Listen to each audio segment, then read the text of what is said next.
India में हमने Covid को जिस तरह से हैंडल किया, I am really so proud of it.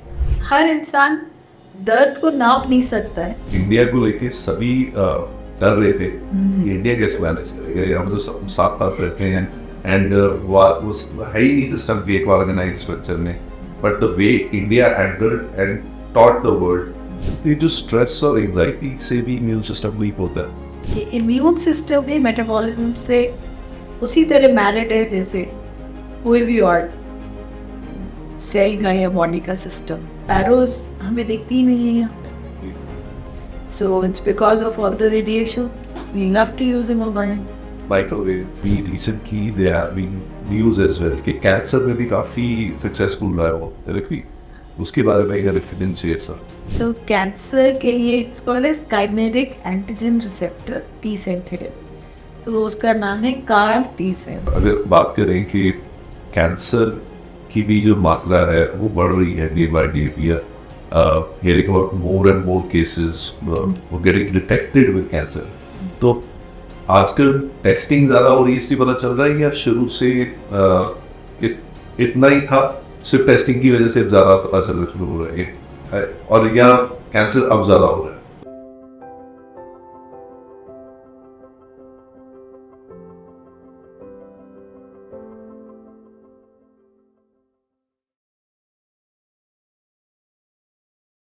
Dr. Archana Bhattacharya, welcome to the podcast and thank you for coming so early in the morning.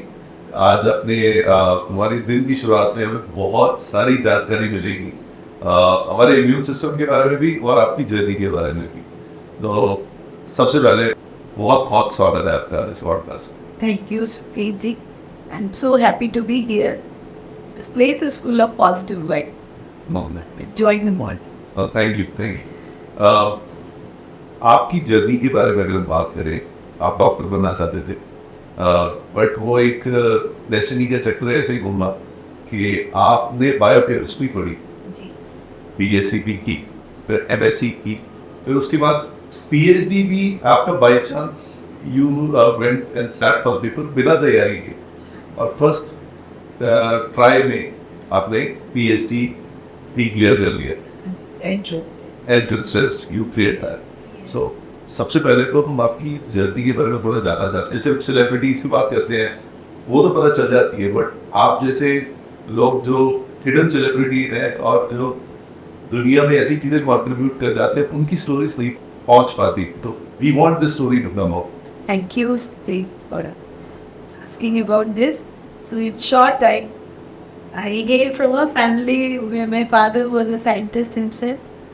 तो उनको देख के हम लोग बहुत इंस्पायर होते थे और बिकॉज ऑफ हिज पोस्टिंग हमने इंडिया में बहुत सारी स्टेट्स में घूमे पढ़े और फिर करते करते I got married and came to Punjab, this northern state of India जो कभी मैंने सोचा ही नहीं था. I never been here but I am blessed to be here and I join my PhD course after I got married. So being the eldest of the 3 children, I got married earliest. And my father would call it as an operation manhunt. So I reached Punjab Chandigarh और मेरी family ने मुझे बहुत support किया. Ensure that I take up my course in PhD, get my degree. And then उसका श्रेय मैं सबको देना चाहती हूँ. Not my parents, but also my mother and my husband. So, I think with their cooperation and everybody's blessings, I could reach where I am. You're a research scientist, also professor at Punjab University. Yes. आप उस समय पंजाब आए थे जब पंजाब में एक disturbance का माहौल था. It was 1984 with an 86, the year of my birth. Oh, really? Yes. तो आप उस साल यहाँ चंडीगढ़ आए. आपके लिए कल्चरल शॉक भी था शुरू में. हाँ जी. You did all your education from Nagpur as? Yes, Maharashtra majorly. Schooling from there. Schooling from there. तो जब आप यहाँ आए तो उस समय कैसा माहौल था और आज की डेट में अंदर चंडीगढ़ को देखता हूँ कैसा माहौल है? चंडीगढ़ बहुत अच्छा लगा मुझे जब आई 86 में, तब भी आई वॉज सरप्राइज। हम लोग तब स्कूटर पे जाते थे और ट्रैफिक लाइट पे अगर सिग्नल रेड है एवरीबडी विल स्टॉप, चाहे कोई ट्रैफिक नहीं भी है तो। We really like that thing about the city. People were nice और एजुकेशन पे बहुत जोर है इधर, ये अच्छा लगा मुझे। People were very encouraging and I had joined PGI recently for my research and I went on to impact Chandigarh and I think तब से अपने चंडीगढ़ में जो फर्क आया है वो है traffic, but rules I think people are still following which I really appreciate. I think वो जो चंडीगढ़ में शुरू से स्ट्रिक्टनेस भी रही है उसकी वजह से भी and it has improved every year. तो ट्रैफिक बढ़ा है बट स्ट्रिक्टनेस भी बढ़ती गई है। तब कैमरे नहीं थे, अब कैमरे। Very well. If we come back to what you do, you are an immunologist. Yes. तो ये टर्म वैसे लोगों ने कि कोविड के बाद बहुत सुना है पर लोग जानते नहीं है कि इम्यूनोलॉजिस्ट का क्या काम होता है और क्या क्या चीज़ें उसमें कवर्ड होती हैं। तो if you can just share something more. Sure. I would have to. It's my favorite subject and I always say कि मेरे को कोई नींद में भी बोल दे तो मैं पढ़ाने लग जाऊँ। I'm so passionate about my subject and immunology के बारे में शायद आपने बिल्कुल ठीक बोला कि कोविड के पहले इतना नहीं था। हम लोग बोलते थे कि ये सब खाना चाहिए हेल्थ का ध्यान रखने के लिए, इम्यून सिस्टम अच्छा रहेगा। तो इम्यून सिस्टम अच्छा रह के करेगा क्या ये नहीं पता। तो बेसिकली जो हेल्थ है उसमें बाकी सारे शरीर के सिस्टम काम कर रहे होते जो हमें ग्रॉस लेवल पे नहीं, और इम्यून सिस्टम बहुत सटीक तरीके से काम कर रहा है। हम रोज़मर्रा में जो भी हम खा रहे हैं या इवन जो हम सांस ले रहे हैं तो हर बार हम बीमार नहीं पड़ रहे, इट्स बिकॉज हमारा इम्यून सिस्टम काम कर रहा है अच्छी तरह से। तो अगर ये ना हो, जो कि अनफॉर्चुनेटली कुछ को होता है by birth, there are defects, तो उनको फिर उनकी लाइफ अर्ली चाइल्डहुड के आगे भी नहीं जा पाती। So now we have a good immunisation programme. तो आई थिंक इम्यून सिस्टम के बारे में लोगों ने सिर्फ इम्यूनाइजेशन से ही जाना था। जी एग्जैक्टली। ये भी जैसे कोविड के बाद से एक ही जो वर्ड इम्यूनिटी, इम्यून सिस्टम बहुत ज़्यादा फेमस हो गया एंड एकदम ओवरनाइट लोगों को लगा यार इसके बारे में तो कभी सोचा ही नहीं। तो ये चीज़ आप तो कितने सालों से इम्यूनोलॉजी के बारे में रिसर्च भी कर रहे हैं और पढ़ा भी रहे हैं। तो जब ये कोविड के समय पे एकदम इम्यूनिटी की बात शुरू होगी, आपका क्या रिएक्शन था उसमें? मुझे बहुत अच्छा लगा क्योंकि मैंने अपने स्टूडेंट्स को भी बोलना शुरू किया, देखो मैं I was harping on all these years, suddenly it has come to light और कितना इम्पोर्टेंट है इम्यून सिस्टम किसी ने जाना नहीं था। और अभी सडनली आप बहुत सारे इम्यूनिटी बूस्टर्स और पता नहीं क्या कुछ आपको नज़र आने लगे। I think they are all hidden in nature and you will find that everywhere. थोड़ा सा डिटेल में हम जाने कि इम्यूनिटी, जैसे आपसे ऑफ कैमरा पहले बात हुई थी कि दो तरह की होती है, इननेट एंड अडैप्टिव। तो ये इननेट तो जो आपके पैदा होने से पहले से आपके साथ जो जेनेटिकली चल रही है, अडैप्टिव जो साथ साथ है। अब थोड़ा सा अगर आप एक्सप्लेन कर सकें सो दैट एवरीबडी नोज कि what it is and how it works. Immune system की जो दो आर्म्स हैं वो इनेट और अडैप्टिव है। इनेट वो है जो हम पैदाइशी हमें मिला है, उसमें कुछ माँ से मिले हुए इम्यूनोग्लोबुलिन्स भी होते हैं, तो वो हमारी रक्षा कुछ महीनों तक करते रहते हैं। तभी आपने देखा होगा कि इम्यूनाइजेशन प्लान हमारा कुछ स्टैगर्ड होते हैं, कुछ समय तक हम वेट करते हैं कि उसका भी काम चलता रहे। और यही नहीं, इन्नेट इम्यून सिस्टम का बहुत बड़ा रोल है। आज अगर हम लोग हेल्दी बैठे हैं, स्किन पे कोई इन्फेक्शन नहीं है, it's because our innate immunity is working well. और जब कोई चैलेंज आता है which is in the form of कोई बैक्टीरिया, फंगल या वायरल या पैरासाइटिक इन्फेक्शन है, तब वो एडेप्टिव इम्यून सिस्टम काम करना शुरू कर देता है। इनडेट पहले उसे देखता है, जांचता है, जब तक वो हैंडल कर सकते हैं वो करते हैं, उस बीच में अडेप्टिव इम्यून सिस्टम तैयार हो जाता है, क्योंकि अडेप्टिव को थोड़ा सा टाइम लगता है, 2 हफ्ते का टाइम चाहिए उसको बेस्ट चीज़ बनाने के लिए। इनडेट एक तरह से first line of defence. Defence है, बिल्कुल ठीक कहा। इस तरह से अडेप्टिव अपना काम शुरू कर देता है। अडेप्टिव में बहुत सारी चीज़ें, जैसे कि एंटीबॉडीज, सबको पता है एंटीबॉडीज़ बन गई हैं, तो वो बनती हैं, वो भी बिल्कुल छन के एकदम बढ़िया वाली चाहिए होती है।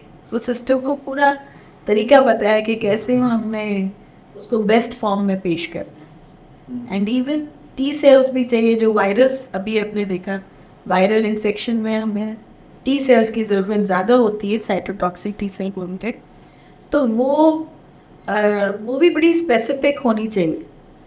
तो जब हम इम्यून सिस्टम में स्पेसिफिसिटी की बात करते हैं, कि साथ में हम ये भी बोलते हैं कि हम जितने चाहें एंटीजन्स आ जाए, जितने तरीके के पैथोजन आ जाए, हम हैंडल कर सकते हैं। तो वो इसलिए कि हमारे पास एक डाइवर्सिटी का फैक्टर है, कि हम चाहे जितने तरह का इम्यूनोग्लोबुलिन बना सकते हैं, चाहे जितने तरह की टी सेल्स बना सकते हैं। ये हमारे इम्यून सिस्टम की एक्चुअल पावर है। बिल्कुल सही कहा कि इम्यून सिस्टम की जो एक्चुअल पावर है, it is very wide and probably जो हम we are alive because our immune system is alive and is working. तो वो डिफेंस मैकेनिज्म रहता है। जैसे अब मॉर्निंग में भी हम मिले तो you have your probiotic, you take it every morning and you understand कि जैसे जो गट है, आपने एक बहुत अच्छी बात बोली, गट फीलिंग इसलिए बोली जाती है क्योंकि जो गट है, गट स्ट्रांग होता है तो पूरी बॉडी स्ट्रांग रहती है। बिल्कुल ठीक है। तो वो खाने से बहुत चीज़ें होती है। मैक्सिमम प्रॉब्लम्स भी आई पर्सनली फील कि खाने से ही शुरू होती है और उसको हम सबसे कम ध्यान देते हैं। तो ये जब हम चीज़ें देखते हैं कि आपको देख रहा होता है कि ये इंसान गलत कर रहा है एंड इससे इसकी इम्यूनिटी इफेक्ट होगी, हाउ डू यू रिएक्ट, या कैसे उस सिचुएशन में वो समझाते कैसे हैं? जो यंग जनरेशन है उसको आप फास्ट फूड खाने से रोकेंगे तो उसको थोड़ा सा पिंच होगा ज़्यादा, और जो थोड़े बड़े हैं वो जल्दी समझ जाएंगे इस बात, और शायद जो बिल्कुल छोटे बच्चे हैं वो भी जल्दी समझ जाते हैं। हेल्दी ईटिंग का कॉन्सेप्ट के, फ्रूट्स खाओ, वेजिटेबल्स खाइए ज़्यादा, नट्स एंड सीड्स खाइए। तो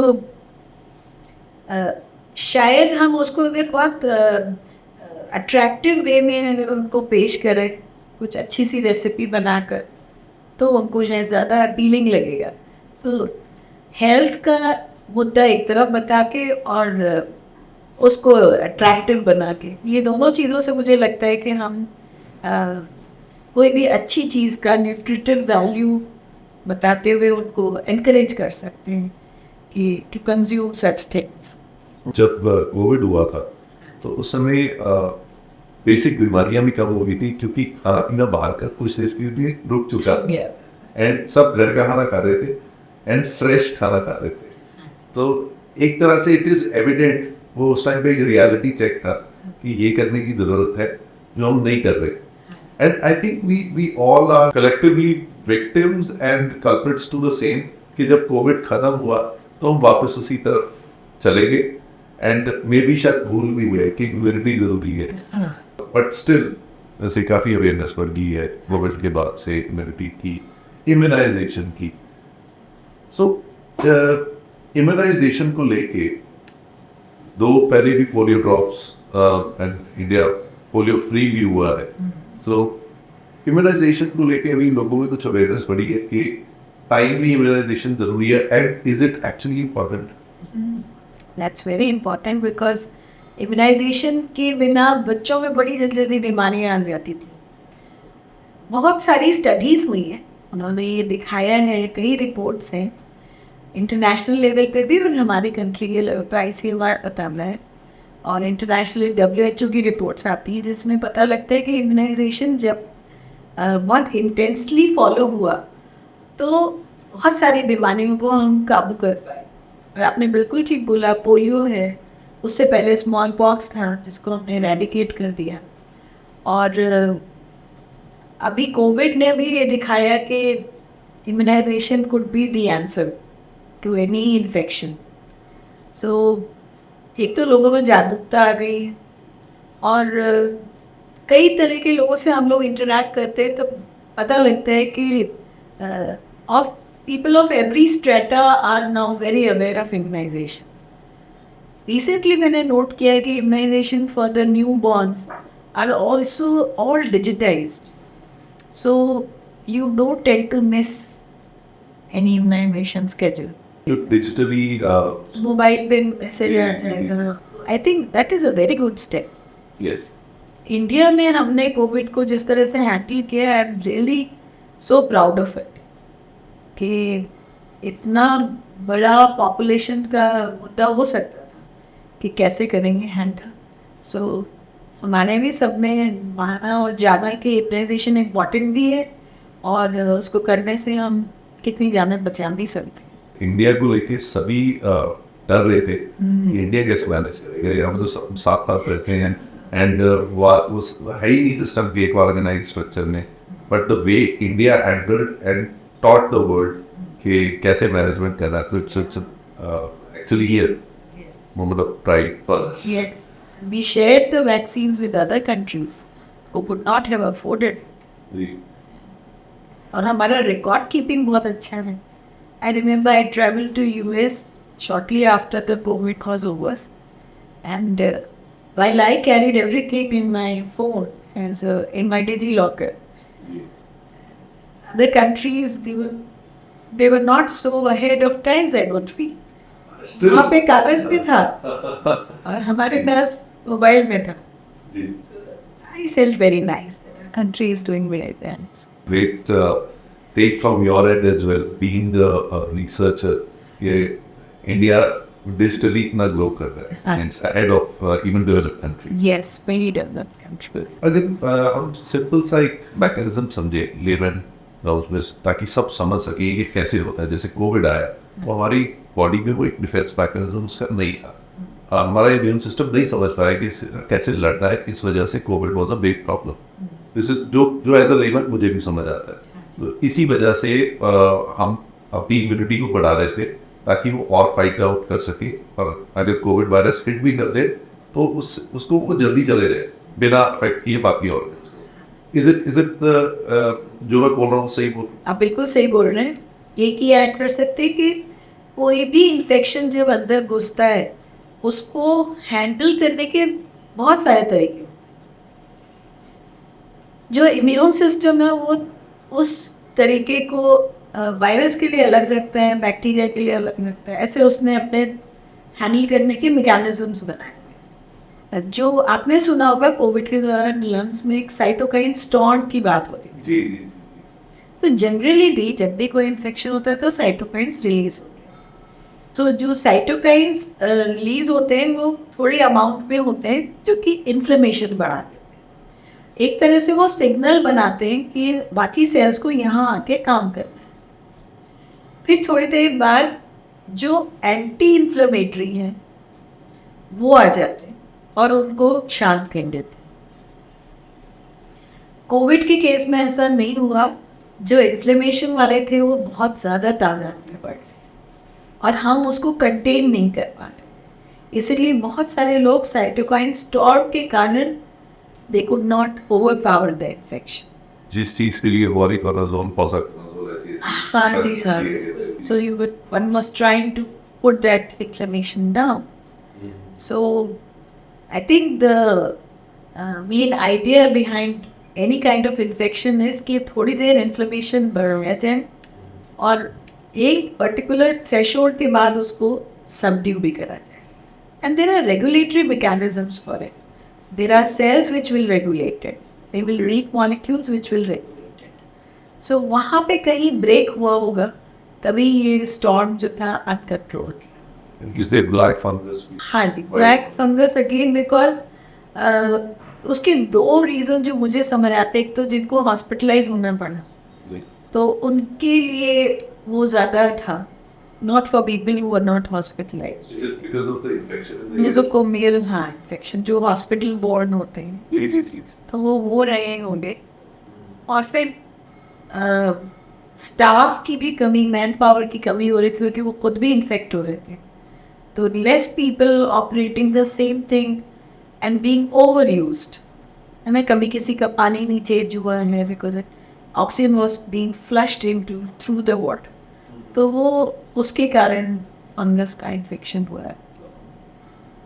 I think immune system was already compromised. ये जो स्ट्रेस और एंजाइटी से भी इम्यून सिस्टम वीक होता है. हाँ, आपने बहुत अच्छी चीज़ बोली, क्योंकि जैसा आपने पहले कहा गट, तो स्टमक और जो इंटेस्टाइन में हमारे जितने भी बैक्टीरिया बैठे हुए हैं, जी. तो उसको हम गट माइक्रोबायोटा बोलते हैं, which could also be some funguses also and many bacteria.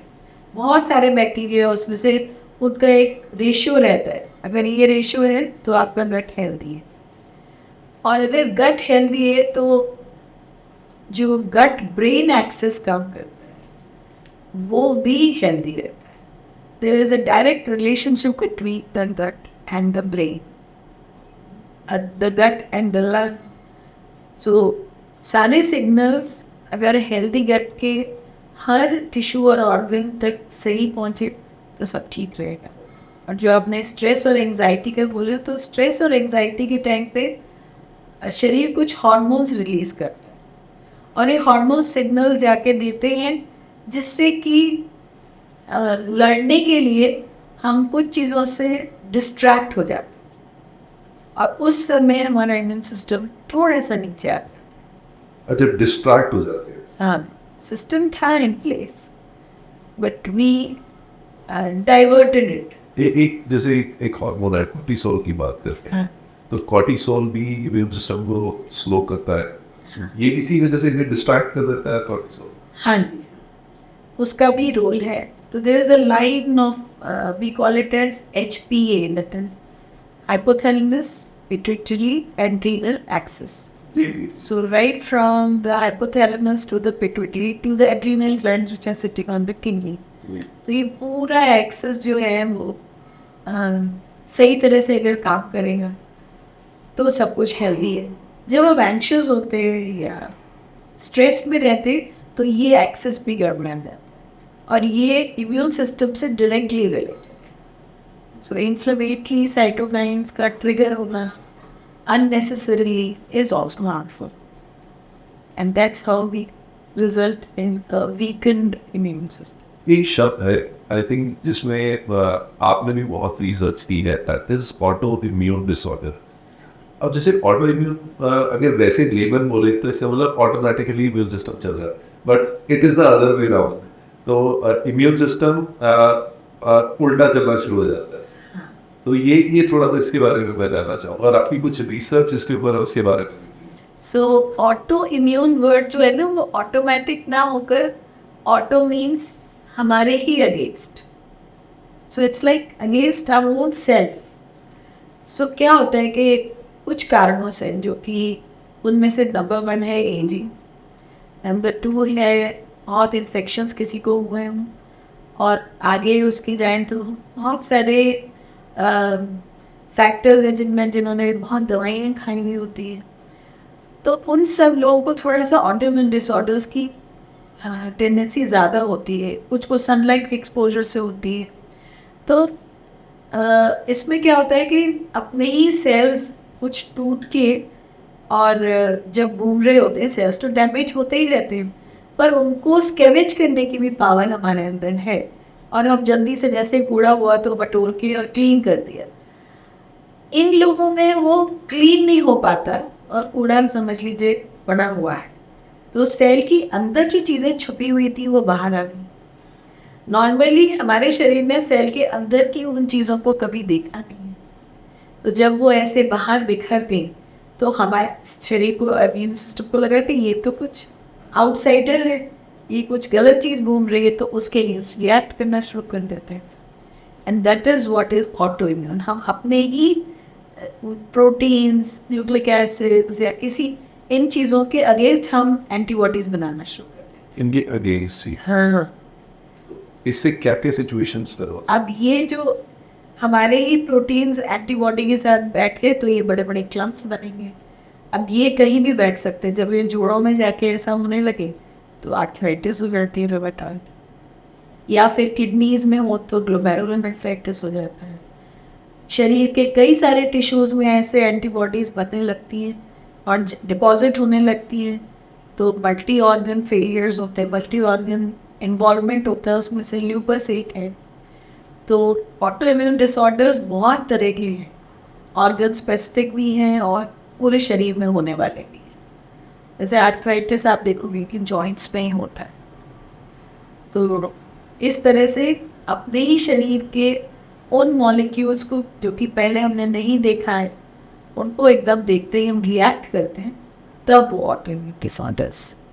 हम लोगों ने काफ़ी काम किया मेरी लैब में ऑन ल्यूपस, तो और आर्थराइटिस, रूमेटॉइड आर्थराइटिस पे भी कुछ काम किया है। कोशिश कर रहे हैं हम लोग ये जानने की कि कुछ नेचुरल प्रोडक्ट से क्या हम इन चीज़ों को बेटर मैनेज कर सकते हैं।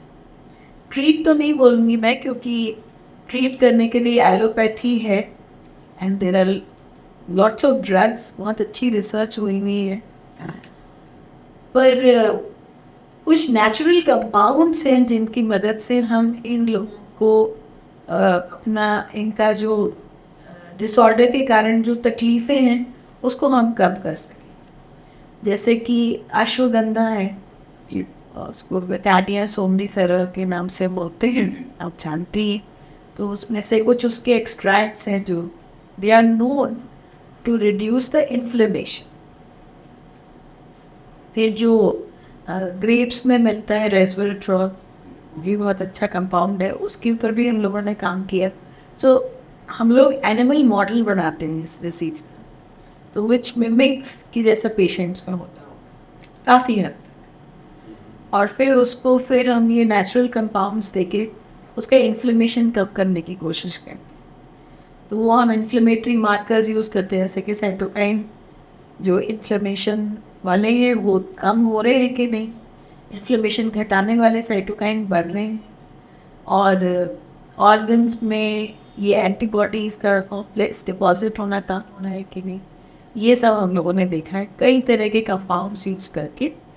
और अब रिसेंटली हम लोग कोशिश कर रहे हैं कि माइटोकॉन्ड्रिया, आप जानती हैं सेल के अंदर जो पावर हाउस है, तो रिसेंटली पूरा फोकस है माइटोकॉन्ड्रिया पे, क्योंकि जब हम रोज़मर्रा में अपना जो भी अपना रूटीन करते हैं तो माइटोकॉन्ड्रिया पूरे समय एनर्जी प्रोवाइड कर रहे हैं और हमारे बॉडी में फ्री रेडिकल्स जनरेट हो रहे हैं कॉन्स्टेंटली, उनको क्वेंच भी करना है और उनसे हुए डैमेज से भी बचाना है बाकी सिस्टम जो ऑक्सीडाइज कर देते हैं फ्री रेडिकल। बिल्कुल, सुपर ऑक्साइड रेडिकल्स हैं, एक्टिवस हैं, ऐसे हैं।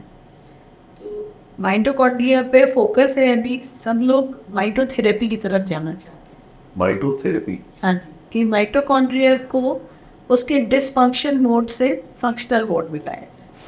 आप जानते होंगे माइटोकॉन्ड्रिया डिवाइड भी हो सकते हैं, अपनी तरह छोटे छोटे और माइटोकॉन्ड्रिया बना सकते हैं।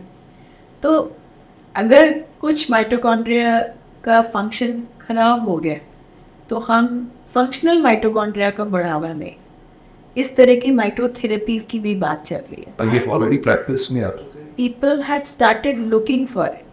There lots of drugs are now coming up. फिर वही कि कुछ FDA approved हैं, कुछ नहीं है। Like any drug you would not on the lab. I don't want to name any, but then yes, research बहुत सारे कंपाउंड्स हैं, इसलिए नहीं नाम लूँगी क्योंकि कुछ है जो माइटोकॉन्ड्रिया के अंदर बड़ी चेन ऑफ इवेंट्स है और उस चेन ऑफ इवेंट्स में बड़े सारे मॉलिक्यूल्स इन्वॉल्व हैं। तो कोई किसी इनको टारगेट कर रहा है, कोई किसी चीज़ को, कोई माइटोकॉन्ड्रिया के फिशर को कर रहा है कि भी 1 से 2 बच जाएं, कोई उसकी दूसरी तरह से इनर माइटोकॉन्ड्रियल हेल्थ की बात कर रहा है। तो इसलिए माइटोकॉन्ड्रिया से रिलेटेड बड़ा फोकस है आजकल, तो हमारी लैब भी उसी पे ही फोकस कर रही है currently. So we are looking into the signaling mechanisms of autoimmune disorders. Signaling within the mitochondria, क्योंकि कोई भी सिग्नल सेल पे जब आता है तो वो अंदर धीरे धीरे जाता है, साइटोप्लाज्म में जाएगा, न्यूक्लियस तक भी जाता है और माइटोकॉन्ड्रिया में भी जाता है। तो उससे रिलेट हमारा आजकल फोकस वो है। along with natural products. I really am a strong believer of natural compounds. मुझे लगता है टीचर ने जो इतना कुछ दिया है ना, उसी में सारे आंसर्स छुपे हुए हैं, बस हमें ढूंढना बाकी हो. तो bioactive compounds from nature, natural products which can trigger a happy, healthy mitochondria will be our next focus. Happy and healthy mitochondria. Yes. That's a very nice term. Yes, happiness is important for everyone yes. and for every cell. I think every cell should be happy. Yes, it will. एक और शब्द है जिसके बारे में लोग बात बहुत करते हैं, वो डिटेल में नहीं पता. That is metabolism. तो ये मेटाबॉलिज्म इम्यून सिस्टम से इफेक्ट होता है या ये इंडिपेंडेंटली वर्क करता है? बहुत साल पहले यही सोचा जाता था कि मेटाबॉलिज्म अपना काम करते रहता है. मेटाबॉलिज्म का मतलब ये है कि जो हमने खाया उसमें से कुछ टूटा और टूट के कुछ और बना. सो जितने हमने, सपोज आपने एक स्लाइस ब्रेड खाया, सो एक टोस्ट, उसमें से जितने भी कार्बोहाइड्रेट्स हैं वो ब्रेक होके बेसिक ग्लूकोज मॉलिक्यूल पे आएंगे, और ये ग्लूकोज मॉलिक्यूल टूट टाट के फिर हमें ATP देगा, एनर्जी देगा. ये मेटाबॉलिज्म. हाँ, बिल्कुल ठीक. I am so glad that you know all these terms. Science की भी amazing, you still remember all that. तो मेटाबॉलिज्म में सब आता है, कार्बोहाइड्रेट का, प्रोटीन्स का, लिपिड्स का, न्यूक्लिक एसिड्स का टूटना और बनना. तो पहले हम लोग सोचते थे कि ये अलग है, इम्यून सिस्टम अलग है, और रिसेंटली इम्यूनो मेटाबॉलिज्म की बात होने लगी. इम्यून सिस्टम भी मेटाबॉलिज्म से उसी तरह मैरिड है जैसे कोई भी और सेल का या बॉडी का system. So immunity is not separate, sitting in A separate compartment, but वो सेंस कर रहा है उन मेटाबोलाइट्स को, और उसको सेंस करके ही वो फिर आगे काम करता है. तो हम लोग भी ऐसे छोटे छोटे कुछ मॉलिक्यूल्स पे रिसर्च कर रहे हैं, जिसमें कि जो भी रिएक्टिव ऑक्सीजन स्पीशीज़ और नाइट्रोजन स्पीशीज़ से टूट टाट के जो भी बन रहे हैं, उस डैमेज के कारण हमारा शरीर कैसे रिस्पॉन्ड करता है, हमारे माइटोकॉन्ड्रिया कैसे रिस्पॉन्ड कर रहे हैं, और कैसे हम उसको समझ के शायद फिर हम कोई थेरेपेटिक टारगेट्स ढूंढ सके, या हम उनको समझ के कोई बायोलॉजिकल मार्कर्स ढूंढ सके. Science is a very vast field, and but अगर हम बायोकेमिस्ट्री की बात करें तो उसमें बायोलॉजी और केमिस्ट्री मिक्स होके चलती है. एंड बायोलॉजी में it is not only humans, it is I think the entire all living things. तो आप जब भी वी आर कोएग्जिस्टिंग, सारे जितने भी लिविंग बीइंग्स हैं, तो कई बार जो इम्बैलेंस आता है इन द इकोसिस्टम, उससे भी हमारा ह्यूमन इम्यून सिस्टम में फर्क पड़ता है. जैसे lot of species are going extinct, जैसे छोटी छोटी स्पैरोस थी आजकल नहीं नजर आती, या और भी हम चीज़ों पे. तो ये भी एक हमारी जो ओवर कॉलोनाइजेशन की वजह से भी ये प्रॉब्लम आ रही, तो ये थोड़ा सा आपसे. आपने बहुत अच्छा वर्ड यूज़ किया, को एग्जिस्टेंस, और सिर्फ एनिमल्स ही नहीं, प्लांट्स भी.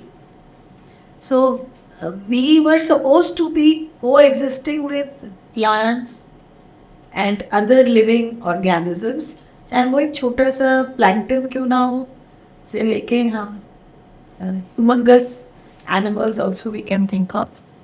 जब हम मिल के रहते, जैसा कि हमारा शरीर जो है वो कहा जाता है कि अपने सेल्स से ज़्यादा हमारे पास बैक्टीरिया अंदर है, अंदर बाहर ऊपर सब तरफ.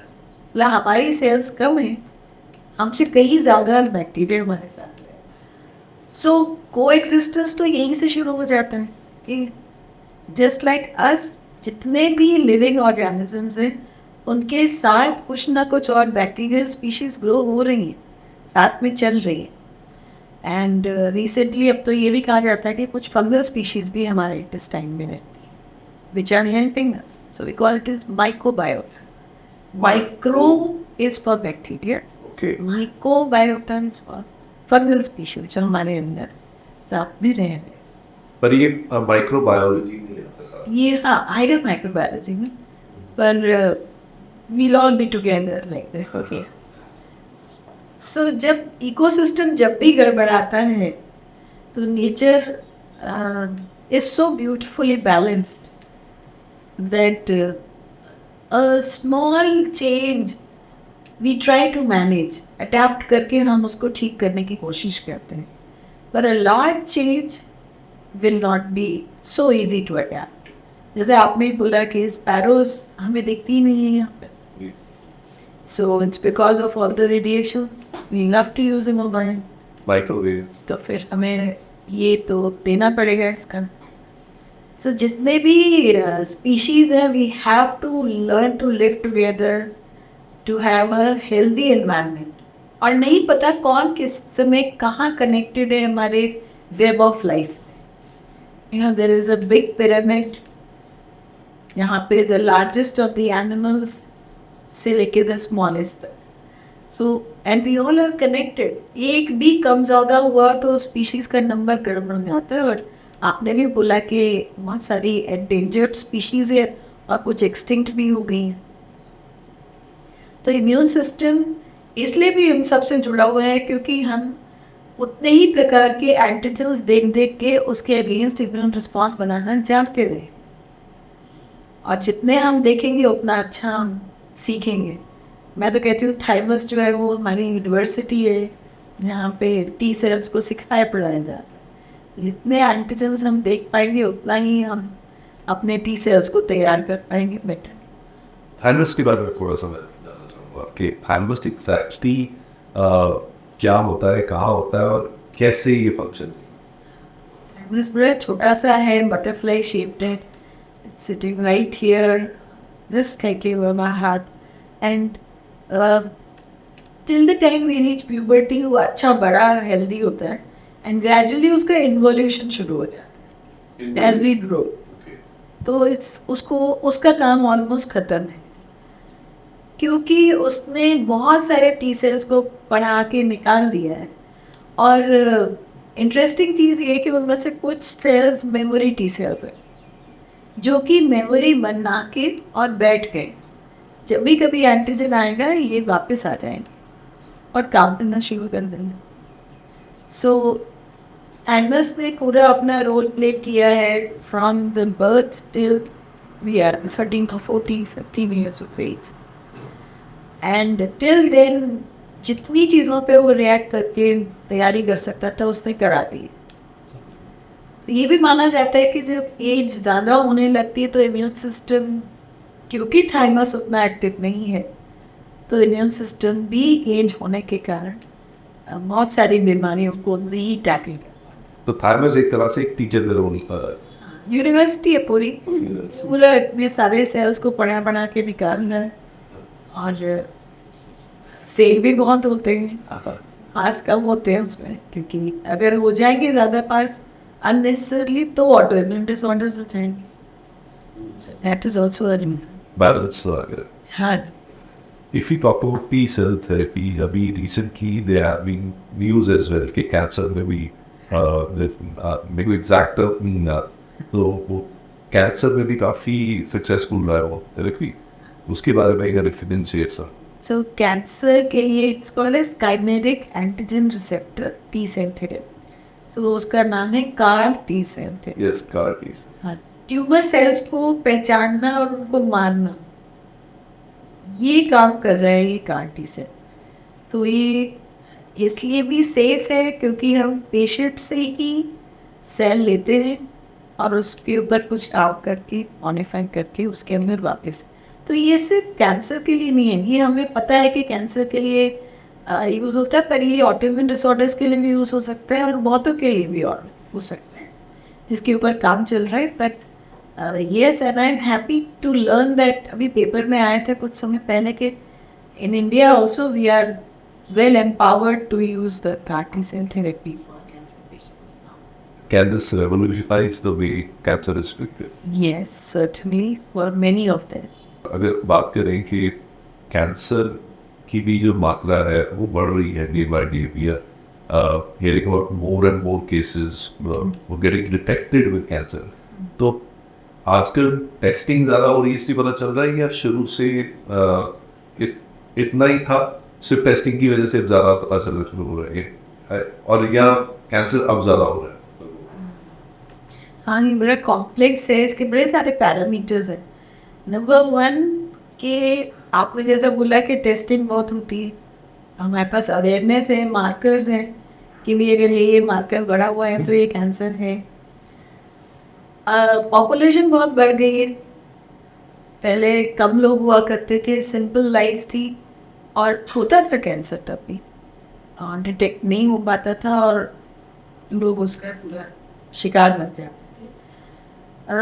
लेकिन कुछ हमने भी अपनी तरफ से ऐड किया है कैंसर को बढ़ावा देने के लिए, लाइक वेरी कार्सिनोजेंस जो कैंसर कॉजिंग एजेंट्स हैं वो कुछ तो फूड में भी ऐड हो रहे हैं,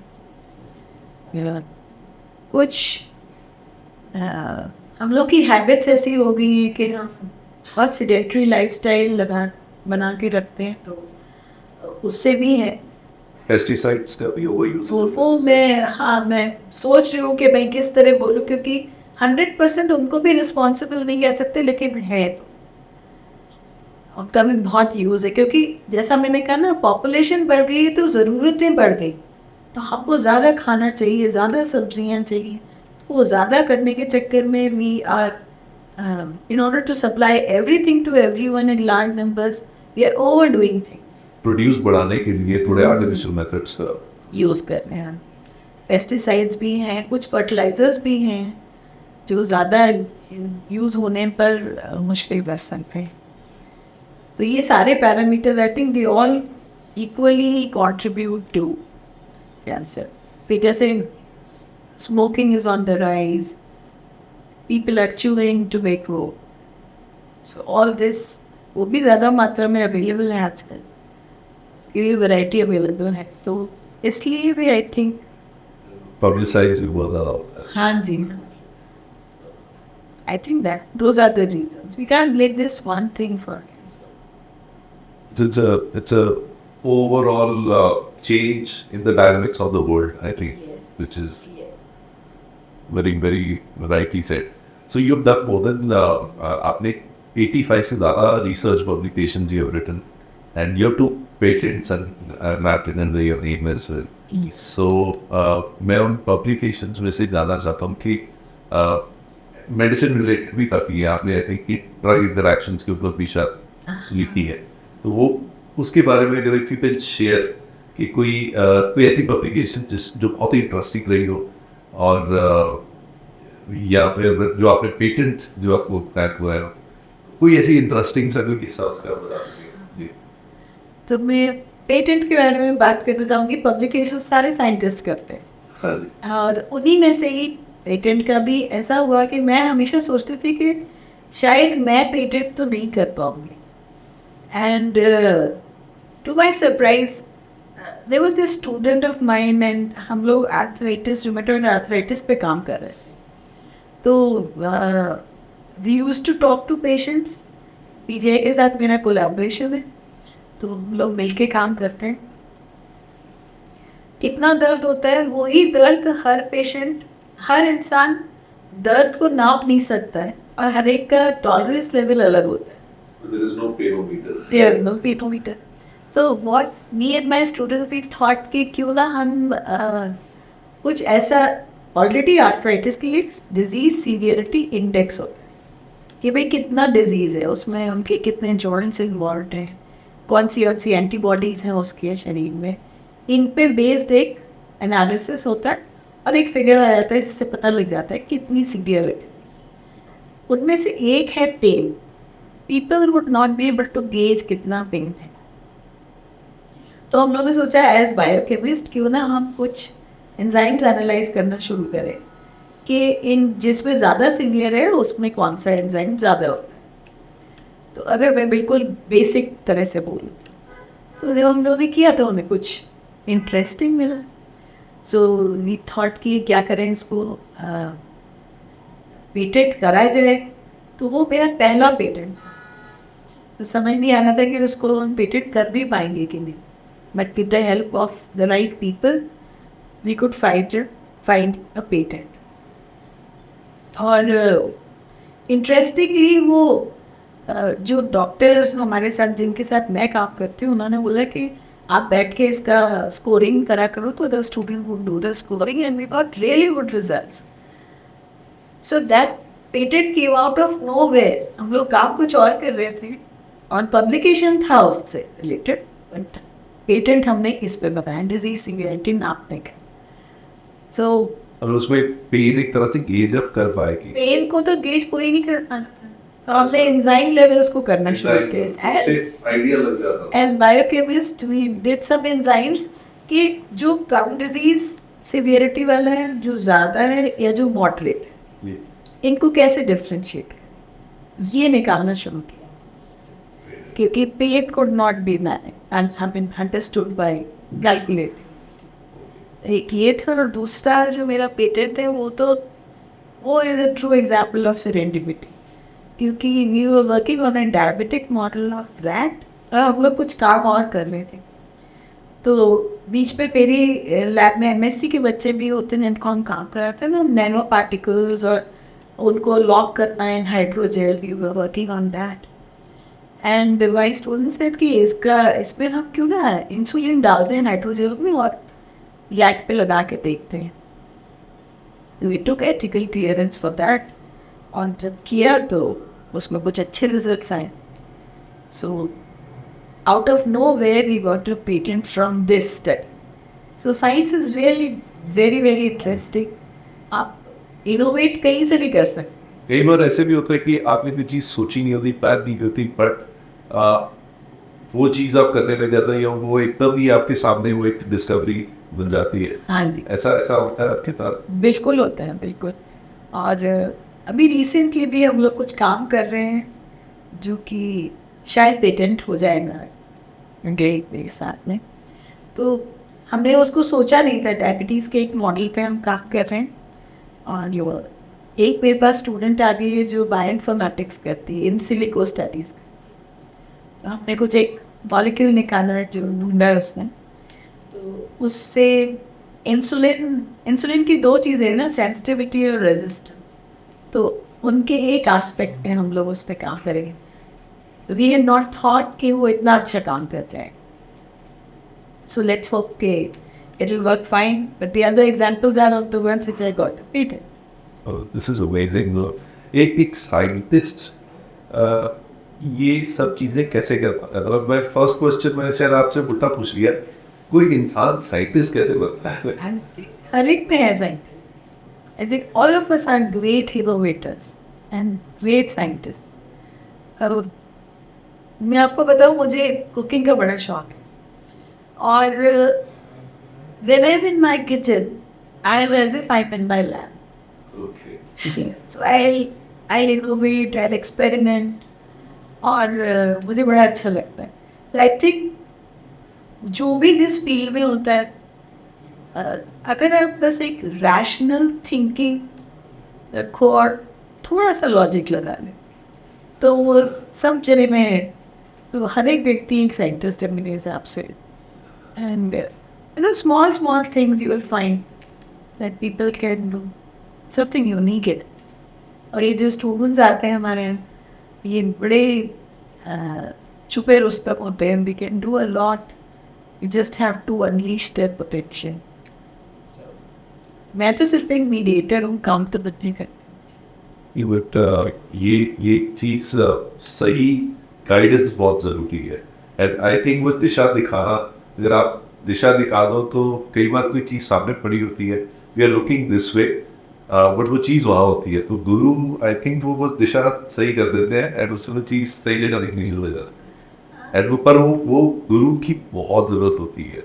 एंड दिस इज मुझे मैं मैं कई पॉडकास्ट में से जिक्र भी कर चुका हूँ कि जो गुरु शिष्य परंपरा इज वेरी इंपॉर्टेंट. एंड जो इस परंपरा के अधीन होकर चलता है वो लाइफ में कहीं मार नहीं खाता. बिल्कुल आपने ठीक. बच्चे मेरे बच्चे हैं. In fact for them I feel sometimes I feel more about them than for my own children. I think चलो उनको तो मेरा प्यार मिलता ही है, बट ये अपने घर से दूर हैं, हॉस्टल में रह रहे हैं और पढ़ाई भी कर रहे हैं. ठीक है वो अपने लिए कर रहे हैं लेकिन वो मेरे बच्चे जैसे हो जाते हैं. We live like a family. So, if we talk about biochemistry, microbiology, एक तरफ है जो पिछले कुछ सालों से ज़्यादा चली है, दैट इज बायोटेक्नोलॉजी. तो बायोटेक्नोलॉजी ने ये जितनी बाकी साइंसेस को कितना हेल्प किया है और उसका क्या फ्यूचर है? जैसा कि नाम ही है बायोटेक्नोलॉजी, सो टेक्नोलॉजी को लाइफ साइंसेस में यूज़ करना बायोटेक्नोलॉजी का काम रहा है. और हम लोग बहुत सारी टेक्निक्स यूज़ करते हैं जो कि बायोटेक्नोलॉजी ओरिएंटेड है. और बिना उन टेक्निक्स के कोई भी साइंस आगे नहीं बढ़ सकती. तो चाहे वो कोई भी फील्ड हो, माइक्रोबायोलॉजी हो, बायोफिजिक्स हो, बायोकेमिस्ट्री हो, वी ऑल यूज़ टेक्नोलॉजी. तो कई मेथड्स हैं, जैसे आपने शायद सुना होगा रिकॉम्बिनेंट डीएनए टेक्नोलॉजी है, तो वो सब बायोटेक्नोलॉजी के अधीन ही है. लेकिन सिर्फ टेक्नोलॉजी ही नहीं, उसको सही जगह इस्तेमाल किया जाए, अप्लाई किया जाए तो वो बेस्ट रिजल्ट्स आते हैं और it's going to do wonders. जैसे क्रिस्पर कैस टेक्नोलॉजी है जो जीन एडिटिंग जिसको कहते हैं, नोबेल प्राइज भी मिला है उस पर. और उसको यूज़ करके हम अपनी कितनी चीज़ों की वेराइटीज़ इम्प्रूव कर रहे हैं और कोशिश कर रहे हैं कि कुछ डिजीज़ को भी, जीन को जो गलत है उसको एडिट करके निकाल दिया जाए. Efforts are not going. So biotechnology is certainly very important and will be an integral part of any science. The theme of this podcast is Inspire Me. We want your Inspire Me mantra for anyone who wants to pursue their career in biochemistry, biotechnology, microbiology or related fields. And जो already उस all life sciences, जो या already उसमें है, and what is the future they can see and क्या thought process लेके करें? You know, the planet Earth is waiting for them. हमने अपने planet को बहुत abuse किया है. तो कोई भी साइंस हो, whether it's zoology, botany, biochemistry, microbiology, जो मर्जी हो, we need you. That is for sure. जितने भी आ जाएं कम होंगे. और अगर उनको वाकई में साइंस पे कंट्रीब्यूट करना है तो they have to be just a simple rational thinker, है ना. बहुत ज़्यादा किताबी कीड़ा ना बन के. कॉम्प्लेक्स चीज़ नहीं है, सिंपल है. बिल्कुल अपना माइंड को खुला रखना है and think about it with N imagination. And I always tell my students also, without imagination you cannot be a biochemist. क्योंकि प्रोटीन कैसे बोल रहा है, कैसे खड़ा है, ये इम्यूनोग्लोबुलिन मॉलिक्यूल किस तरह से फोल्ड हो रहा है, ये सब के लिए इमेजिनेशन की ज़रूरत है. तो you have to be a very imaginative person. I think all of us are imaginative. ज़रा सी देर में हम इमेजिन कर सकते हैं कोई भी चीज़. तो they have to be imaginative and कभी ना सोचे कि इसमें वेन्यूज़ ख़त्म हो गए, कहाँ कहाँ नहीं है इसकी एप्लीकेशंस. और मैं एक हम मजाक भी करती हूँ अपने बच्चों के साथ कि टेक्नोलॉजी वाले स्टूडेंट्स को तो कभी भी they will never be out of work, because बीमारियाँ ख़त्म नहीं होने वाली हैं और नई नई आती जाएंगी. So you will always get a job for either making a diagnostic kit or designing a drug or finding a natural product which can help cure or manage a disorder or disease. Even in the manufacturing side as well, life sciences की हमेशा ज़रूरत थी और हमेशा रहेगी. और जैसे आपने बताया कि नई तरह की किट्स बनेंगी या नई रिसर्च होगी तो रिसर्च में भी ज़रूरत है. तो इट्स अनएंडिंग और एक तरह से ये ज़रूरत है इस समय. Mother Earth also requires. Yes. Planet Earth is waiting with open arms for each one of them, I feel. Don't leave your subject. Thank you so much for your time, your wonderful thoughts, your insights and the knowledge you have shared. ये एक ऐसी knowledge है जिसके बारे में हम सुनना तो चाहते हैं, जानना तो चाहते हैं, बट कोई ऐसा प्लेटफॉर्म नहीं मिलता या कोई ऐसा जैसे हमने सरलता से समझाया ऐसे कोई समझाने वाला नहीं मिलता. तो ये personally it's a great learning experience for me as well, and I'm sure whoever will be watching or listening to this podcast, उन्हें इतनी इजी तरीके से कभी समझ पहले आई नहीं होगी, इतना समझाया नहीं होगा और उन्हें समझ आ जाएगी. तो thank you so much again for your time. Thank you, Indy. I'm so amazed by your persona as such. और आपको इतना सब लाइफ साइंस के बारे में पता है. I'm so happy to know that. And you are right, this platform is needed. And you are doing a great job. I must say that. Congratulations for that. Thank you so much. I am happy being here. And Thank you.